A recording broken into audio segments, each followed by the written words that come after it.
Welcome to Module 4, which focuses on the practice guide recommendation, use assessments of student writing to inform instruction and feedback.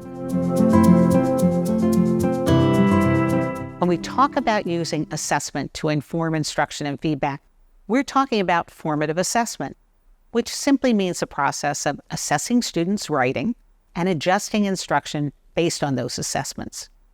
It's assessment that informs our next steps, and it's important for both teachers and for developing writers as well.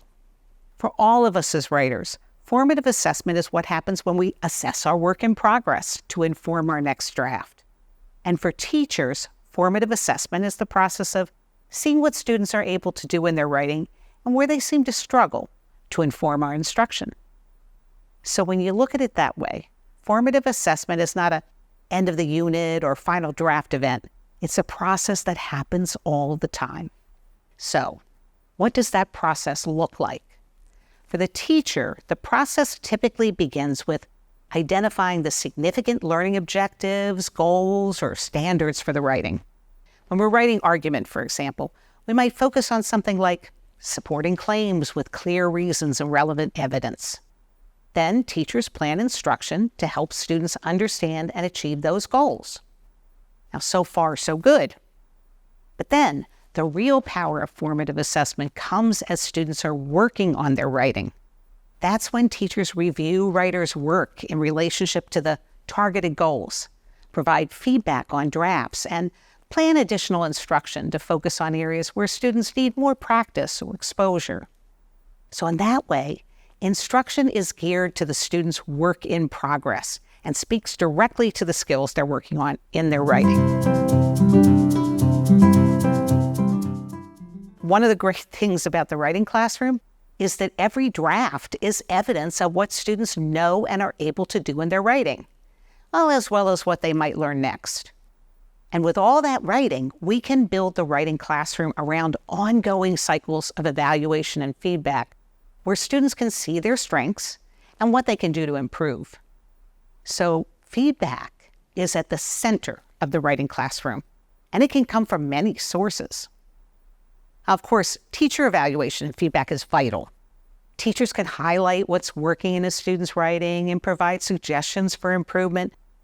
But incorporating peer evaluation and feedback is also important. Peer feedback teaches students how to read a peer's writing and provide constructive feedback. And for developing writers, it teaches them how to ask for help and how to use feedback to revise their writing. The students should also review and self-assess their own writing from the perspective of readers so that they can become ever more independent as writers. So feedback and evaluation can be happening at all three levels: teacher to student, peer to peer, and student to self. So, how do we make these feedback and assessment cycles really work? Key to the formative assessment and feedback cycle is helping students focus on a limited number of high-leverage goals or learning objectives for a piece of writing. Feedback is most effective when it's targeted and focused. Now, tools like rubrics, reflection questions, and learning progression charts, these are great ways to highlight those high-leverage goals and help students focus on them. And teachers can use these tools with students to identify patterns where they might benefit from additional instruction. We also want to help students see what those goals and skills look like in a piece of writing. So providing mentor texts and student samples to make those goals concrete is also effective. It can be especially powerful to include before and after samples that show how a writer used a piece of feedback to improve their writing through revision. And finally, because we want students to learn how to do peer feedback and self-assessment, it's very helpful to provide students with protocols to guide them through the process of peer review. And we can also provide feedback forms or sentence starters to help them learn how to give good, constructive feedback to one another. Now, when we talk about a feedback-centered classroom, teachers start to worry about keeping up with the paper load, and I get that worry.